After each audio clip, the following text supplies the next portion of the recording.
സുഹൃത്തുക്കളെ, ഇന്ന് നമ്മൾ പരിചയപ്പെടാൻ പോകുന്നത് അധിനിവേശ സസ്യങ്ങളെ കുറിച്ചാണ്. അപ്പോൾ നമുക്ക് ആദ്യമായി തൊട്ടാവാടിയെ പരിചയപ്പെടാം. തൊട്ടാവാടിയുടെ ശാസ്ത്രീയ നാമമാണ് മൈമോസ പുഡിക്ക. ഇത് ഉഷ്ണമേഖലാ പ്രദേശങ്ങളിലാണ് അധികവും വളരുന്നത്.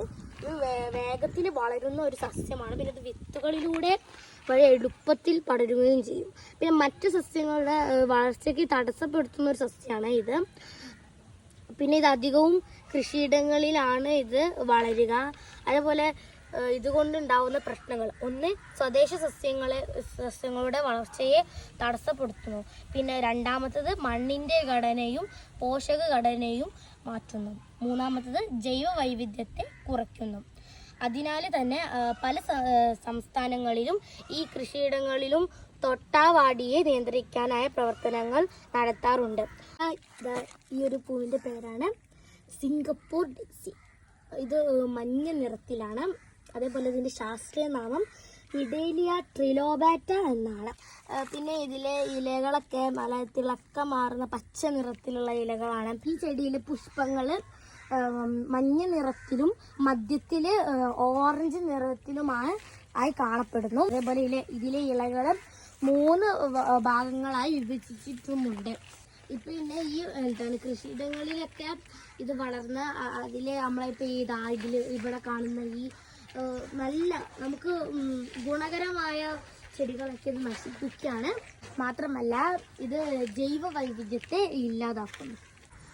നിങ്ങൾ കണ്ടില്ലേ, നമ്മുടെ ഈ കൃഷിസ്ഥലങ്ങളൊക്കെ ഫുള്ള് നശിപ്പിച്ചിരിക്കുകയാണ് ഈ സിംഗപ്പൂർ ഡെയ്സി എന്ന് പറഞ്ഞ അധിനിവേശ സസ്യം. ഇത് അതിൻ്റെ ഒരു ഉദാഹരണമാണ് ഇപ്പോൾ നിങ്ങൾ ഈ കാണുന്നത്. ഈ സസ്യത്തിൻ്റെ പേരാണ് സെസൈൽ ജോയ്വീഡ്. ഇതിൻ്റെ ശാസ്ത്രീയ നാമമാണ് ആൾട്ടർനാന്തറ സെസൈൽ. ഈ ചെടിയിലെ പൂവിൻ്റെ നിറം വെള്ള നിറമാണ്. അതേപോലെ ഇതിൻ്റെ തണ്ടിന് പച്ച നിറവും അതേപോലെ ചുവപ്പ് നിറവും ഉണ്ടാകും. ഇതിൻ്റെ ഇലകൾ ഭക്ഷണത്തിലും കറിയിലും സാലഡിലും ഉപയോഗിക്കുന്നു. അമിതമായി വളർന്ന ഇതൊരു അധിനിവേശ സസ്യമാണ്. ഇതാണ് ആനത്തൊട്ടാവാടി. തൊട്ടാവാടിയുടെ കുടുംബത്തിൽപ്പെട്ടതാണ് ഈ സസ്യം.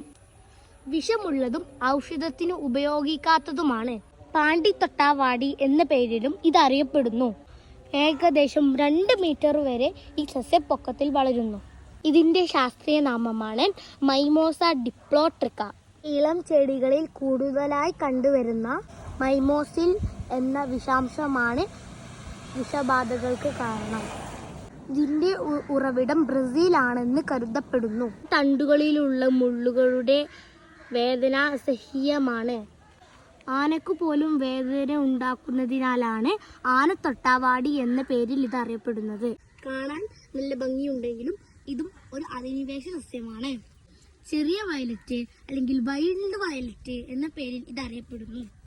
ഇതിൻ്റെ ശാസ്ത്രീയ നാമമാണ് അസിസ്റ്റാസിയ ഗ്രാങ്കറ്റിക്ക. പച്ച നിറത്തിലുള്ള ഈ മൃദുവായ ചെടി പടർന്ന് പന്തലിക്കുന്നതാണ്. പൂക്കൾ ചെറുതും അതേപോലെ പർപ്പിളും വെള്ളയും മിക്സ് ചെയ്തിട്ടുള്ള കളറുമാണ്. അതിവേഗം പടരുന്നതിനാൽ പല പ്രദേശങ്ങളിലും ഇതൊരു അധിനിവേശ സസ്യമാണ്.